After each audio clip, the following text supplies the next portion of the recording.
So guys, we have our last presentation, and here to speak is Jonathan McCarthy from CIT. Jonathan joined CIT in 2013 and currently works in the IT department there. We also have John Ryan from Zinopy, and he's over 20 years experience and he's currently CEO of Zinopy. Thank you. Thank you very much, Louise. So thank you, everybody. It's great to get a chance to speak here. My name is Jonathan McCarthy, and this is John Ryan, CEO of Zinopy, right next to me. So I'm talking to you today about SIEM. We've put SIEM into CIT. Sometimes it's pronounced SIM, actually, but I'm going to use SIEM. So we've put SIEM into CIT, and I'm just going to talk to you about our experience with it. So to start off, cybersecurity is like an onion. Anybody finish this sentence for me? Cybersecurity is like an onion because it has? Yes, very good, well done. So it absolutely has layers, and there are lots of layers in cybersecurity, and there's no silver bullet. There's lots of different things that we have to do, but it certainly feels to me sometimes like it has the potential to make us cry because the goalposts seem to move continuously. We feel like we get to a point where we're in control and we're getting ahead, and then something else moves the goalposts on us. So it's a continuous battle, I guess. So there's three things I'm going to talk about today. Why did CIT need SIEM? What does SIEM do for us? And what next? So first off, don't know if any of you guys recognize this chap. His name is Robert Mueller, former director of the FBI in the States. And he said that there are only two types of companies, those that have been hacked and those that will be. And that's interesting when you think about it in that sense. But when you go a little bit further, Misha Glenny, he took that statement slightly further, and he said that there are two types of companies in the world, those that know they've been hacked and those that don't know. So if we did a quick straw poll of everyone in the room, so hands up, anyone, if you're part of an organization or have worked for an organization which has been hacked. So we're roughly around half. So it kind of correlates a little bit with this. There are two types. So at this point, the folks who didn't have the hands up, I would nearly categorize you into two types as well. There are those of you that are thinking, there's no way I'm putting my hand up for that question, Jonathan. What are you thinking? And the others are thinking, is it Misha Glenny is right and I just don't know I've been hacked? Or is it Robert Mueller is right and I haven't been hacked? So I'll let you guys think about that yourselves. So, John has kindly offered some spot prizes, so we have a couple of spot prizes to give away. So, can anybody tell me who this adorable little chap is? He's 5 years old. Anybody know who he is? There's a t-shirt and a little bit of a goodie bag. No. So I'll talk to you a little bit about him, and I will give you a chance to see who's fastest on Google while I'm talking. So this little chap, he's 5 years old, and he has become famous or infamous because he hacked into Microsoft's Xbox Live platform. And effectively what he was doing was he was looking at his dad, and his dad was playing video games on the Xbox Live platform. Whatever the game was, I don't really know, but he was looking at his dad playing this, and he was saying, I'd like to play that as well. But his dad, being responsible, had put some protection on that. So he had password protected his account. You couldn't get into it without the password. But one day his dad comes in, and this 5-year-old is playing the game. He's after getting past the authentication layer. And his dad sat him down and said, how did you actually get in here? And this little chap figured out that there was a couple of layers to the Xbox Live authentication protocol, that if you put in the wrong password first, it took you to a different screen. And then if you put in all blanks or all spaces, it actually got you in. So he was recognized by Microsoft as finding a flaw within their authentication mechanism, and he was 5 years old. So any Googlers get to who he actually is? Very good. So first t-shirt, well done. So Rossa, you're the fastest on Google at the moment, or maybe you did actually know that this was Christopher. So 5 years old, he figures out how to bypass and get into through Microsoft's Xbox Live platform. Another one, anyone know who this girl is? She's 7. Again, I can see Cathal is Googling already, so you better hurry up. So this girl has made a name for herself. At 7 years old, she was able to hack into a public Wi-Fi hotspot, and it was a controlled experiment of such. So she was kind of being facilitated, but not being told how to do this. So she hacked into a public Wi-Fi hotspot. She was able to get passwords, bank account details, emails, all the stuff that you would expect to get in a public Wi-Fi hotspot. And at 7 years old, all she got was one YouTube video to tell her how to do it. And with one YouTube video at the age of 7, she figures out how to hack a public Wi-Fi hotspot. Anyone find out her name? Betsy, well done. Did you Google it or no? Well done. So Betsy Davis, so that's the second one. Thank you, John, for sponsoring those. So the next thing is that those kids, Christopher and Betsy, were 5 and 7, but we're not dealing with 5-year-olds and 7-year-olds in higher education. We're dealing with 18-plus-year-olds in higher education.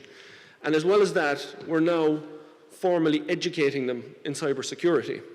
So we're formally educating them to level 9 and level 10 in cybersecurity. And the main point that I'm getting to here is, why did CIT need SIEM? The hackers are getting younger, hacking is getting easier, and we're now educating them ourselves as well. And I know many of you folks in the room have lots of cybersecurity education programs as well. So we're in many ways, we're a ripe target for the folks looking to hack. So this next slide then is talking about how Gartner look at the focus on cybersecurity. So all of us historically and up to today, we invest a huge amount of time in that upper right-hand corner in preventing threats. And we all have firewalls, we all have IPS, we all have all of these different layers of security to prevent attack or prevent risk. And ultimately what Gartner is telling us is that actually when you move into the bottom right-hand corner of detecting risk, we're maybe not as strong on that yet. So when something does go wrong, do we actually detect it? Can we see it happening? Do we know it's happened? Or are we like Misha Glenny, the companies that actually don't even know it's happened? So we haven't yet got to the point where we're investing as much time in detection. Response is the same. We don't invest as much time in that, and as an industry we need to get better. And obviously we're trying to get to the point where we predict. We predict what's going to happen. We know if there's a risk in a particular area, we've predicted that such and such a thing may happen, and we try and get ahead of it. So Gartner is really telling us that we need to shift the focus from prevention to prediction, detection, and response as well. And the spend on cybersecurity and information security budgets is increasing exponentially. We're, as contrary to what many people think, we don't have limitless funds in CIT. We have to be very careful with expenditure, but there is more money being spent on cybersecurity and information security for sure. So I want to talk a little bit about some of the things that we've done in advance of even looking at SIEM, because it's important for this discussion. So you're back to the notion of layers again and the onion, and we have invested huge time over the past number of years in increasing our perimeter defenses. And we are in really good shape. Aidan and the team have done a fantastic job in getting us to the point where our perimeter defenses are actually very, very strong. And you know, we've firewalls, we've IPS, IDS, NAC, we've layered networks, we've different policies for contractors, we encrypt data in motion, we encrypt it at rest. So all of this stuff is really, really important and always going to be required. And ultimately our focus has always been that the threats are outside that perimeter, and we've focused on trying to prevent them from coming in. And we've done an awful lot of things even in the last, like I said, the last couple of years. So MFA, that's now a standard for us. Any new system going live that has any sensitive data MFA turned on. Proofpoint is something that's just going live in Aidan's team right now, really exciting product for us. We spoke earlier about the notion of end users clicking on things that they shouldn't click on, and we've run a huge campaign on, we've entitled it Think Before You Click, which we totally stole that, of course, but this has been focusing on increasing awareness among our user population. You know, there are threats coming through our email system, there are links that are malicious, there are malicious agents trying to get at you and your data, and as successful as our Think Before You Click campaign has been, there are always situations where people will just click something. We're even seeing folks getting caught with links who really are quite clever and know IT and know the risks that are involved, but the social engineering that's happening, the nuance that we're seeing in these threats coming from external agents are increasing as well. They're getting much better. So we also had a campaign of, we created a gaming solution to try and increase the awareness of those threats and increase user awareness. And we created just a very simple game that asked our staff questions. And it was very tongue-in-cheek, but it was giving them a score at the end as to how fish-proof you were. And it asked tongue-in-cheek questions like, do you think that there is a chance that you actually may have long-lost relations, royal relations in an African country? And you know, it did it quite tongue-in-cheek, but it did work because it increased awareness. But it didn't actually eliminate the risk. So Proofpoint comes along now, and it actually, I'll never say never, but it looks like it's reducing that risk significantly for us again, in that it takes the URL or the hyperlink that's inside in an email, and it sandboxes it, it checks it before the user actually clicks on it. Or before it actually opens for the user. So it checks it and says, this is a malicious link, so I'm not letting you do it. So even if they click on it, there's a protection there. And if it is safe, it just lets the user go out there. So that's quite an exciting product for us. Another one that we have, SCCM, just to manage all of our endpoints, and the guys have made huge progress on this in the last couple of years as well. When WannaCry broke out, we weren't able to respond to that as quickly as we would like. It just involved too much human effort and manual effort at the time.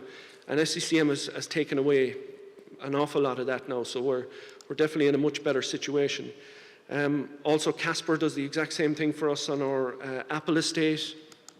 And we have Malwarebytes actually has just gone live as well. So, and this was finding a worrying amount of problems within our network. As soon as it went live, it caught a lot more things that we weren't expecting to be there actually, and it just showed that there was a huge amount of issue behind our network and behind our perimeter, I should say. And this started catching stuff really, really quickly, which is reassuring.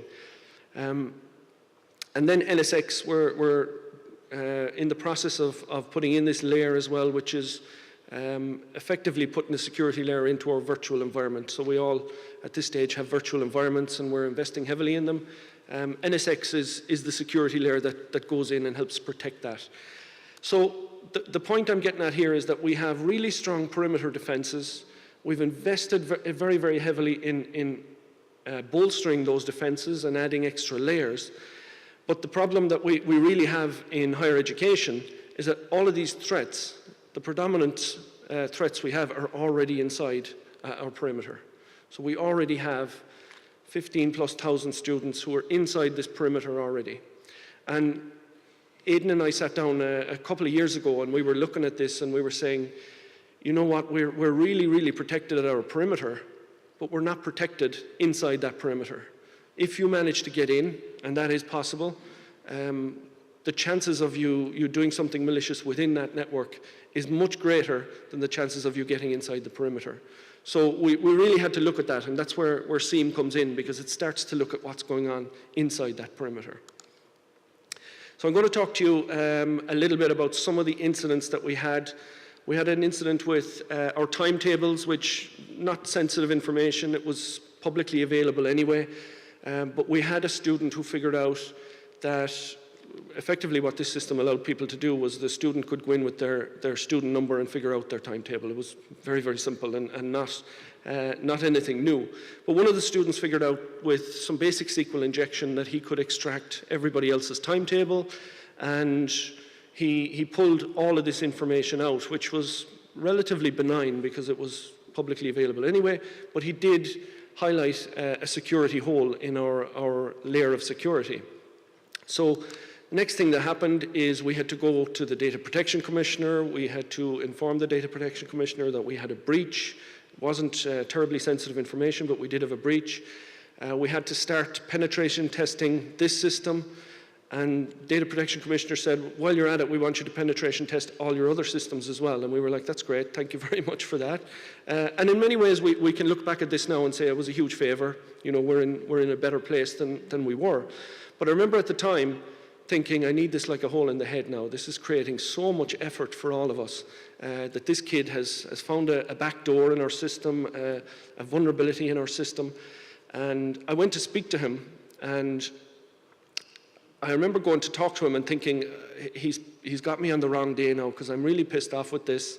I need this like a hole in the head. He's created huge work for our department.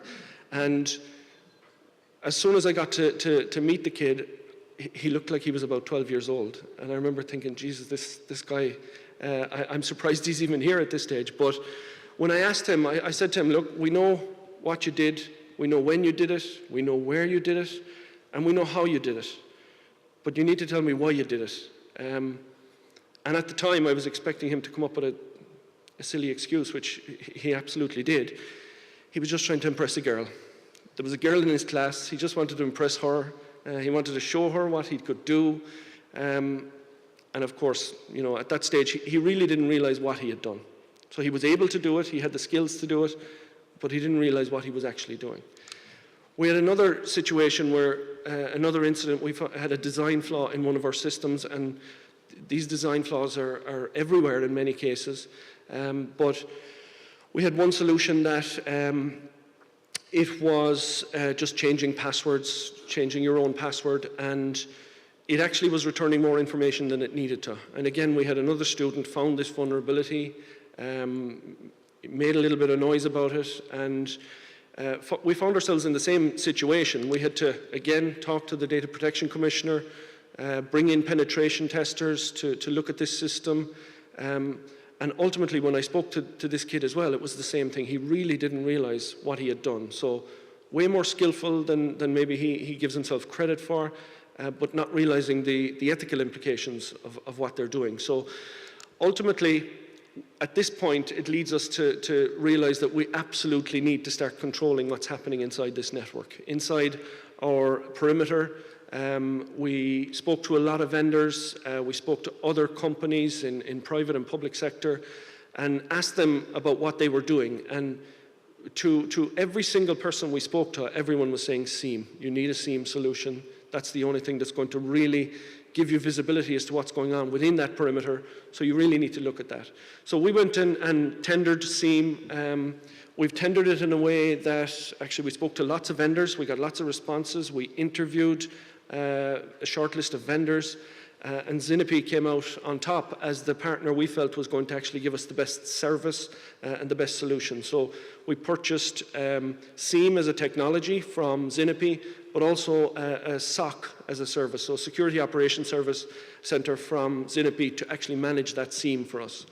And it was based on, and this is available to everybody in the sector actually, all clients of HEAnet can draw down from this if they so wish and engage with Zinopy. You can just talk to Garvin about that if you wish.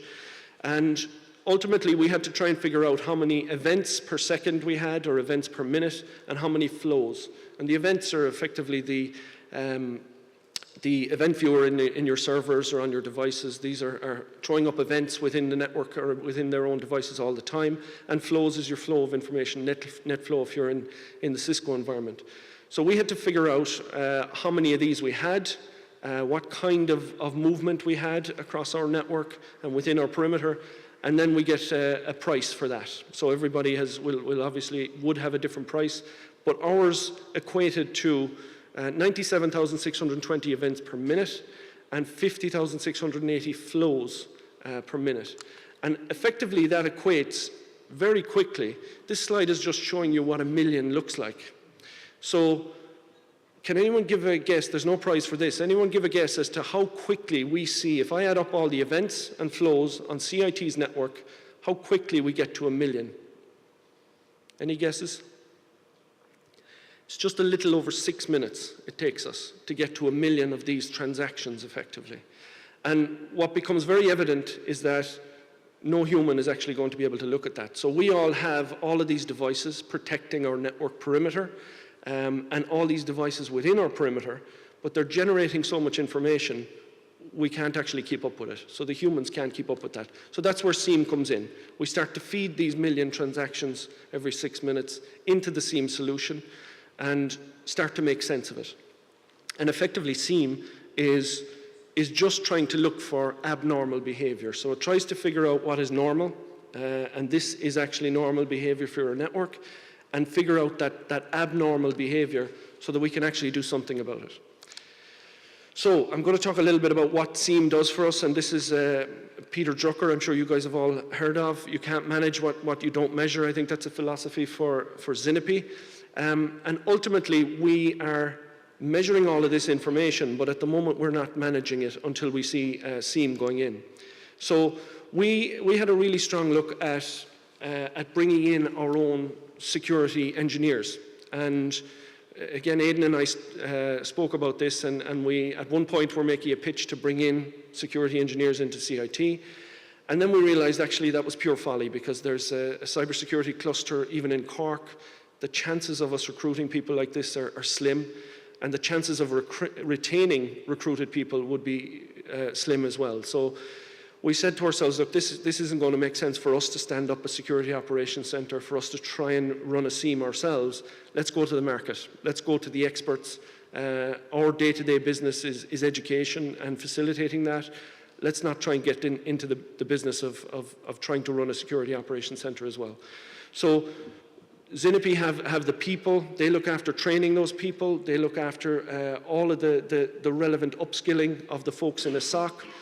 They have the process for managing a SIEM, and they have the technology. They have the SIEM. So we don't have to reinvent the wheel and try and do all this again. We get to focus on other areas which are core competencies for us, and just buy in this service. So effectively, along the left-hand side there, these are all the data sources that we would be bringing into SIEM. Now, we're not even there yet in terms of bringing all of our data sources in. We're looking at, as the Zinopy guys talk, they call them the crown jewels. We've looked at where is our most sensitive information. Let's start there. So we've started bringing in those data sources, and effectively SIEM is bringing in those data sources and then correlating all of that information. And what it's trying to do is it's using intelligence, and Julie earlier alluded to the difference between information and intelligence. This is starting to get us there. So it's starting to say, okay, I've got a baseline of behavior for the users, a baseline of behavior for databases, for applications, and for network. And all it's trying to do is baseline that behavior so that when abnormal behavior happens, it recognizes it. And it's trying to get over to the right here to say, tell me that one true offense, that one thing that is happening that shouldn't be happening. There's a large exfiltration of data happening from that database. We haven't seen it before, so that's abnormal. And it flags it as it's happening, and it alerts us and escalates. So I'll just fly through this. This is not all SIEMs are equal, and that's absolutely the case. There's lots of different SIEM solutions out there. The one we've bought is IBM's QRadar. I'm not an apologist or a salesperson for IBM at all, but Gartner tells us that they are in the top right-hand quadrant of their magic quadrant. So that's reassuring for us that it does look like we have the right solution. So standing up the service, I'm simplifying this in huge ways now, talking about standing it up, because it has been incredibly simple for us. I know Owen is here in the room. I saw him earlier. Owen has done amazing work for us in terms of leading on this piece of work. And I don't want to simplify his efforts, because he has put in huge amount of work with a lot of the folks in CIT to stand this up. But effectively, all this is we put in an event collector, which is a virtual machine. We put in, and the event collector collects all of those sources. The event processor processes those sources. And once you figure out where your crown jewels are, you've effectively stood up a SIEM service.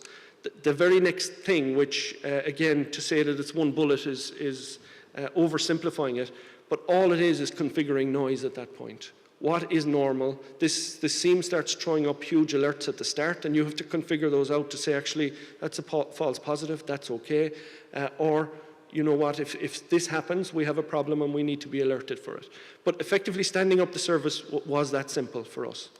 And this is just a simple example of some of the different data sources that we pushed in. These aren't CIT data sources, by the way, in case you think I'm being crazy. And then once we stand up the service, we're looking at a service runbook, which Zinopy guide us through this really, because this is what they do, and they do it really well. They're looking at baselining behavior, as I said. They're then looking at incident management. So when that abnormal behavior is caught, there is a clear incident management process to handle that. And once the incident management process kicks in, there's a clear escalation process to actually escalate that incident. And from my perspective, the service we have bought is as simple as, I need to know when we have a red, when we have an amber, or when we have a green. I don't want to be looking at this dashboard all day. It is the single pane of truth, but that's what we pay Zinopy to do. That's what those guys are doing in the SOC. They're looking at our pane of glass, and when they see a red, there's an escalation process that tells us about it as it's happening. In some cases, you can configure it to the point where you're actually getting things to happen. So maybe you turn off certain ports on your firewall, and you can configure it that way if the SOC is managing your firewall. But in our case, we're using escalation process to actually just tell us when these things happen as they happen, which is useful, obviously. What's next for us? And this is my last slide. I can see I'm running out of time. We're just going to continue adding more log sources, more data sources, more event sources. Our behavioral analysis will just become more nuanced, more intelligent. We will start to figure out more of what's normal, and more importantly, we will start to figure out more of what's not normal. We will continue to add use cases into this, and ultimately what we're most interested in is, at this point, as you guys will all be aware, normal for higher education in September is different to normal in October and different to normal in December. So that's a challenge for us over the next while as to how we actually fine-tune this SIEM solution to recognize normal from abnormal. So that's it. Thank you very much for your time.